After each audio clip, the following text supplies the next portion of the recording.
یہ حضرت سیدنا خواجہ معین الدین چشتی رحمۃ اللہ علیہ کی تاریخ ہے، جو 90 لاکھ مذہب اسلام کو قبول کیا تھا۔ کیا حضرت سیدنا خواجہ معین الدین چشتی رحمۃ اللہ علیہ نے طاقت کے بنیاد پر لوگوں کو اسلام کی دعوتیں دی؟ نہیں۔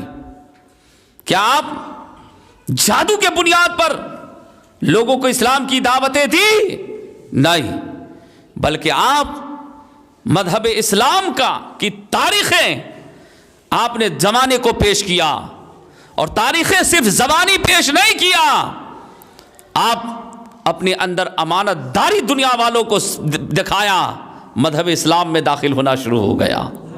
آپ اپنی اخلاق کو ایسا پیش کیا کہ لوگ آپ کے اخلاق کو دیکھ کر، آپ کے کردار کو دیکھ کر، آپ کی زبان کو دیکھ کر، آپ کی عملی زندگی کو دیکھ کر زمانہ آپ کے اقتداء میں آپ کے مقتدی بنتے نظر آ گئے، آپ کے مقتدی بن گئے، آپ کے مشن میں شامل ہو گئے۔ آپ کے عملی زندگی کو دیکھ کر لوگ مذہب اسلام قبول کیا، لیکن حالات یہ ہے کہ آج ہمارا معاملہ یہ ہے، ہمارا عمل یہ ہے کہ آج ہمارے عمل کو دیکھ کر لوگ اسلام میں شامل کیا ہوں گے، مذہب اسلام سے قریب کیا ہوں گے۔ ہماری زبان کی جو تاثیریں ہونی چاہیے تھی، آج ہمارے زبان کی حالات یہ ہے کہ آج ہماری زبان کے بنیاد پر لوگ ہم سے دور بھاگتا ہوا نظر آ رہا۔ یہ ہماری کیفیت بنتی نظر آ رہی۔ ہماری زبان کی برکتیں یہ ہونی چاہیے تھا کہ زمانہ دیکھے تو لگے کہ ہاں یہ مسلمان بول رہا ہے، زمانہ دیکھے تو کہے کہ یہ مسلمان جا رہا۔ نہ ہمارا اٹھنا سنت کے مطابق، نہ ہمارا بیٹھنا سنت کے مطابق، نہ ہمارا چلنا سنت کے مطابق، نہ ہمارا کھانا سنت کے مطابق۔ ہم سنتوں سے دور ہوتے چلے جا رہے ہیں، ہم اولیاء کرام کی عملی زندگی سے دور ہوتے چلے جا رہے ہیں، لیکن پھر بھی ہم ٹھاٹ سے کہہ رہے ہیں مسلمان ہے۔ کیسا مسلمان ہو پیارے، جو آپ کی زبان سے آپ کے رشتہ دار دور ہوتے چلے جا رہے ہیں، آپ کے عملی زندگی سے آپ کے رشتہ دار دور ہوتے چلے جا رہے ہیں، تو لوگ آپ کے کیسے قریب ہو جائیں گے؟ وہ تاریخیں پڑھو پیارے، وہ ہسٹری پڑھو کہ اسلام کیسے پھیلا ہے، ہمارے کردار سے پھیلا ہے۔ اولیاء کرام نے اپنا کردار دکھایا ہے۔ ہماری حالات تو یہ ہے کہ ہم اپنے کردار کو کیا دکھائیں گے؟ ہماری عمل کا جائزہ اگر لیا جائے تو ہماری عملی زندگی کا جائزہ یہ ہے کہ اذان ہوتی ہے، مؤذن کہتا حی علی الصلاۃ، لوگ گھروں میں سویا ہوا ہے، ٹھنڈ کا بہانہ بناتا ہے، کوئی کسی کو ہلکی چوٹ محسوس ہو جائے، ہلکی چوٹ لگ جاتا ہے تو درد کا بہانہ بنا کر لوگ گھر میں سویا رہتا ہے۔ پیارے، یہ درد کا بہانہ صرف یہاں دنیا میں آپ زمانے کو بہانہ پیش کر سکتے ہو، لیکن اللہ کی بارگاہ میں آپ کا بہانہ نہیں چلنے کو ہے۔ اللہ کی بارگاہ میں آپ کا کوئی بہانہ نہیں چلے گا۔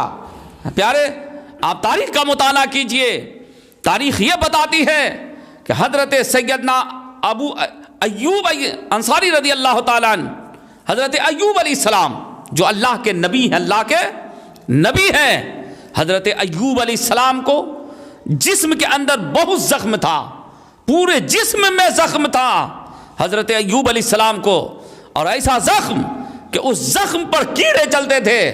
تاریخ یہ ہے بتاتی ہے کہ حضرت ایوب علیہ السلام کے جسم کے اندر جو زخم تھا اس پہ کیڑے تھے، کیڑے زخم کو جو ہے خوراک بنایا ہوا تھا کیڑا، اور وہ زمین پر گرتا تھا تو حضرت ایوب علیہ السلام اس کیڑے کو اٹھا کر اس زخم پر رکھا کرتے تھے، اور کیڑے سے مخاطب ہو کر کہتے تھے کہ اے کیڑا سن، یہ خوراک تمہارا زمین نہیں ہے، یہ زخم ہے، زخم۔ حضرت ایوب علیہ السلام اتنے زخم کو لے کر کیا زمانے کو پیش کیا تھا کہ ہمارے جسم میں زخم ہے، ہم نماز نہیں پڑھ پائیں گے۔ زمانے کو ہیلے بہانے بنایا تھا؟ نہیں، بلکہ قرآن مجید اس بات کی گواہی دیتا نظر آ رہا کہ ایوب اذ نادا ربہ انی مسنی الضر وانت ارحم الراحمین۔ حضرت ایوب علیہ السلام اللہ کی بارگاہ میں ہاتھ اٹھایا اور کہا مولا میں بہت پریشان ہوں۔ وایوب اذ نادا، آواز لگائی ایوب علیہ السلام نے اللہ کی بارگاہ میں کہ اللہ میں بہت پریشان ہوں، انی مسنی الضر، میں پریشان ہوں، وانت ارحم الراحمین، اے اللہ میرے اوپر رحم فرما دے۔ اپنی پریشانی کس سے سنایا تھا؟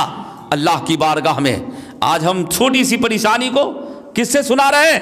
رشتہ داروں سے سنا رہے، ڈاکٹروں سے سنا رہے۔ ہم اپنی پریشانیاں زمانے کی بارگاہ، زمانے کو پیش کر رہے ہیں۔ ارے پریشانی کا حل کرنے والا پروردگار ہے پیارے۔ اللہ کی بارگاہ میں آؤ، اللہ کی بارگاہ میں لوٹو۔ ہم کب تک بھٹکے رہیں گے اللہ کے دربار سے؟ پیارے اللہ کے دربار سے بھٹکو گے تو ٹھکانہ اچھا نہیں ہوگا۔ اگر آپ اللہ کی بارگاہ میں لوٹ جاؤ گے تو پیارے اللہ کی بارگاہ وہ بارگاہ ہے پیارے جہاں سے آپ کو سکون ملتا نظر آئے گا، آپ کو ہر چیز ملتا ہوا نظر آئے گا۔ آج مسلمان بے سکونی بے چینی کے عالم میں کیوں ہے؟ اس کی وجہ یہ ہے کہ اللہ کی بارگاہ سے منہ موڑ لیا ہے۔ اللہ کی بارگاہ میں آنے کو تو لوگ زمانے کے پاس جاتا ہوا نظر آتا ہے۔ سکون سوچتا ہے مسلمان کہ ہم گھر میں بیٹھے رہیں گے ہمیں سکون ملے گا۔ انسان کو کبھی سکون نہیں مل سکتا ہے۔ اگر آپ سکون چاہتے ہو پیارے تو آؤ اللہ کی بارگاہ میں سرب سجود ہو جاؤ، اللہ کی بارگاہ میں آؤ، نماز کی پابندی کرو۔ نماز وہ عبادت ہے پیارے کہ نماز کے اندر اللہ سے انسان باتیں کرتا ہوا نظر آتا ہے۔ اسی ماہ کے اندر پیارے رسول صلی اللہ علیہ وسلم شب 27 میں اللہ کے نبی صلی اللہ علیہ وسلم شب معراج میں گئے۔ ابھی آپ امام صاحب سے جمعہ میں خطاب سماعت کریں گے معراج کے تعلق سے۔ میں بتانا یہ چاہتا ہوں کہ پیارے رسول صلی اللہ علیہ وسلم اسی مہینے کی 27ویں شب کو اللہ کے رسول صلی اللہ علیہ وسلم شب معراج میں گئے، اور اللہ تعالیٰ نے پیارے رسول صلی اللہ علیہ وسلم کو معراج میں 50 وقت کی نمازیں دی، اور 50 وقت کی نمازیں دی تو پیارے رسول صلی اللہ علیہ وسلم کم کراتے گئے تو 5 وقت کی نمازیں رہ گئی۔ اللہ کی بارگاہ میں ہے نا عرض کیا مولا یہ 5 وقت کی بھی نمازیں میری امت سہ نہیں پائے گی۔ تو اللہ تعالیٰ نے کہا ہے محمد صلی اللہ علیہ وسلم آپ کی امت 5 وقت کی نمازیں پڑھے گی، میں اسے 50 وقت کا ثواب عطا فرماؤں گا۔ اللہ کے نبی صلی اللہ علیہ وسلم معراج میں اللہ کی بارگاہ میں حاضر ہوئے تو وہاں بھی اپنی امت کے بارے میں سوچنے لگے کہ مولا ہم تو تیری بارگاہ میں آئے، مجھے تیری بارگاہ میں حاضری کا شرف حاصل ہوا، مجھے آپ سے باتیں کرنے کا شرف حاصل ہوا، لیکن میری امت آپ کی بارگاہ میں کیسے حاضر ہوگا، آپ سے کیسے باتیں کرے گا؟ تو اللہ تعالیٰ نے کہا کہ آپ کی امت صدق دل سے نمازیں پڑھے گی، میں اس سے باتیں کرتا ہوا نظر آؤں گا۔ سورہ فاتحہ کیا ہے؟ نماز میں بندہ اللہ سے بات کرتا ہے، اللہ سے باتیں کرتا ہے، اور نماز ہی وہ ذریعہ ہے جو اللہ سے بات کرنے کا ذریعہ ہے۔ اگر آپ اللہ سے بات کرنا چاہتے ہو پیارے تو نماز کا پابند ہو جاؤ۔ نماز میں کیا سورہ فاتحہ پڑھتے ہیں نا بھائی، کیا کہتے ہیں؟ الحمدللہ رب العالمین۔ ہم اللہ کی تعریف بیان کر رہے ہیں، کہتے کہ نہیں اے اللہ تمام تعریف کے لائق تو ہی ہے نا، تمام تعریف کے لائق اللہ تو ہے۔ الحمدللہ رب العالمین الرحمن الرحیم، تو رحم کرنے والا ہے، تو رحمان ہے۔ اللہ تو کہتے کہ نہیں کرتے ہیں؟ ہم اللہ کی بارگاہ میں عرض کرتے ہیں، پھر کیا کہتے ہیں؟ مالک یوم الدین، تو ہی پوری کائنات کا مالک ہے۔ تو ہم اللہ سے بات کرتے ہیں، پھر اللہ سے کہتے ہیں اللہ ہمیں سیدھے راستہ چلا، پھر اس کا راستہ چلا جس پر تیرا انعام ہے۔ تو یہ نماز کیا ہے؟ اللہ سے بات کرنے کا ذریعہ ہے۔ ہم اللہ کی بارگاہ میں حاضری نہ دے کر ہم باتیں کہاں کر رہے ہیں؟ چوک چوراہے پہ کر رہے ہیں۔ ہمارے چوک چوراہے پر ہماری زندگی کو سکون نہیں مل سکتا ہے پیارے۔ کوئی گھر میں انسان چاہتا ہے کہ ہم گھر میں بیٹھ کر کے ہم سکون حاصل کریں گے، سکون گھروں میں نہیں ہے، اللہ کے ذکر میں ہے پیارے۔ اللہ تعالیٰ خود وعدہ کر رہا ہے الا بذکر اللہ تطمئن القلوب، اللہ کے ذکر سے قلب کو سکون ملتا ہے، اللہ کے ذکر سے انسان کو سکون ملتا ہے۔ آپ نماز پڑھ کے جائیے نا، دیکھیے آپ کو کتنا سکون ملتا ہے۔ جو آپ کو سکون کام کرنے میں نہیں حاصل ہو سکتا وہ آپ کو نماز پڑھنے میں حاصل ہوگا۔ اللہ تعالیٰ صرف کہتا ہے تم 5 وقت کی پابندی کے ساتھ نماز پڑھو، یہ نہیں کہتا کہ صرف تم مسلح ہی لے کر کے مسجد ہی میں پڑھا رہو، نہیں۔ اللہ کے نبی صلی اللہ علیہ وسلم پوری زندگی کی تاریخ پڑھیے حضور علیہ الصلوۃ والسلام کی۔ حضور علیہ الصلوۃ والسلام بکریاں بھی چرائے تھے، صرف مسجد میں بیٹھ کر کے اللہ کی عبادت نہیں کیا، عبادت بکریاں چرایا، بال بچوں کو پوسا، بال بچوں کی پرورش کیا، یہ سب پوری ہسٹری آپ پڑھیے نا. بال بچوں کی پرورش کرنا یہ بھی عبادت ہے. صرف نماز ہی پڑھنا عبادت نہیں ہے. مذہب اسلام نے جو عبادت کا خاکہ ہمارے اور آپ کو بتایا ہے کہ مذہب اسلام کی عبادت کا جو خاکہ ہے اس کو سمجھنے کی ضرورت ہے. بال بچوں کی پرورش کرنا یہ بھی عبادت ہے نا. بیوی بال بچوں کی پرورش کرنا، اس کی ضروریات کو پوری کرنا یہ بھی عبادت ہے. تو یہ تمام یہ عبادت کو جو ہے حقوق العباد کے تعلق سے حقوق العباد ہے، یہ بندے کے تعلق سے کہ اس کے اگر حق تلفی کریں گے تو اللہ معاف نہیں کرے گا، اللہ تعالیٰ معاف نہیں کرے گا. اس لیے حقوق العباد اور حقوق اللہ کا بھی خیال رکھنا، حقوق اللہ کے ساتھ ساتھ حقوق العباد کا بھی خیال رکھنا ہے نا. تو بہر کہ میں بتانا یہ چاہتا ہوں کہ نماز کی پابندی کیجئے. ہر برکتیں اللہ نے نماز میں رکھی ہے، تمام برکتیں. عمر کی برکت آپ چاہتے ہیں تو نماز کا پابند ہو جائے، نماز کی پابندی کیجئے. رزق کے اندر برکت چاہتے ہیں تو نماز کا پابند بن جائیے. تمام برکتیں اللہ تعالیٰ نماز میں رکھے ہیں. اللہ تعالیٰ نماز جیسی عبادت میں برکتیں رکھی ہے، لیکن آج ہم نماز سے منہ موڑے ہوئے ہیں. پیارے تاریخ کا مطالعہ کیجئے. جب بندہ نماز کا پابند ہوتا ہے نا تو اللہ تعالیٰ دنیا کی آگ نہیں اسے جہنم کی آگ سے بچا لیتا ہے. سبحان اللہ. جہنم کی پٹائیوں سے بچا لیتا ہے.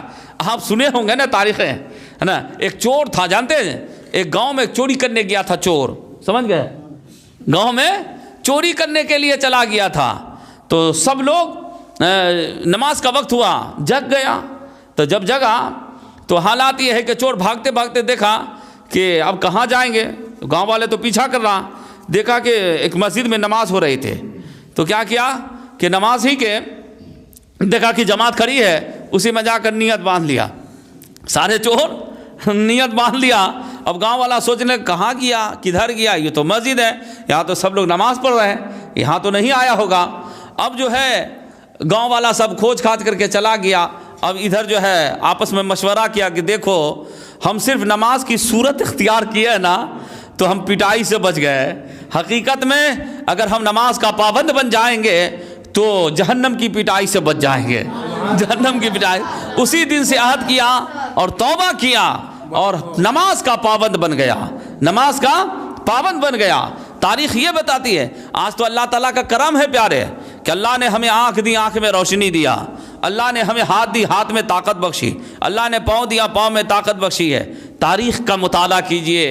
کل کا وہ دور تھا رسول اعظم صلی اللہ علیہ وسلم کے زمانے میں ہے. حضور علیہ السلام کے ایک صحابی تھے جن کا نام تھا حضرت سیدنا عبداللہ بن مکتوم رضی اللہ تعالیٰ عنہ. حضرت سیدنا عبداللہ بن مکتوم رضی اللہ تعالیٰ عنہ حضور علیہ السلام کے صحابی ہے. رسول اعظم صلی اللہ علیہ وسلم سے عرض کیا، یا رسول اللہ، مدینہ میں موذی جانور رہتے ہیں اور ہمارا جو گھر ہے نا وہ گھر سے مسجد تھوڑی دور پر ہے، اور جو راستے میں سے ہم جاتے ہیں مسجد جانے کے لیے جو راستہ ہے وہ اس راستے پر موذی جانور رہتے. یا رسول اللہ، کیا میں گھر ہی پہ نماز پڑھ لوں؟ حضور علیہ السلام نے کہا ہے عبداللہ بن مکتوم، کیا حی علی الصلاۃ سنتے ہو؟ کہا یا رسول اللہ سنتا ہوں. کہا پھر آپ مسجد چلے جائیں، مسجد میں جا کر نماز پڑھیں.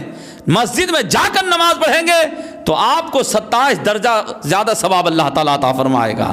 27 درجہ زیادہ ثواب ملے گا. آج اللہ تعالیٰ نے ہمیں آنکھ میں روشنی دی. وہ نابینا تھے، پیارے نبی نے فرمایا جاؤ مسجد میں جا کر نماز پڑھو. لیکن آج ہم آنکھ کی روشنی لے کر بھی ہم مسجد نہیں آ پاتے ہیں. یہ ہماری بدقسمتی ہے پیارے کہ ہم مسجد سے دور ہے. اللہ جسے چاہ لیتا ہے، جسے محبت کرتا ہے، وہی مسجد میں نظر آتا ہے.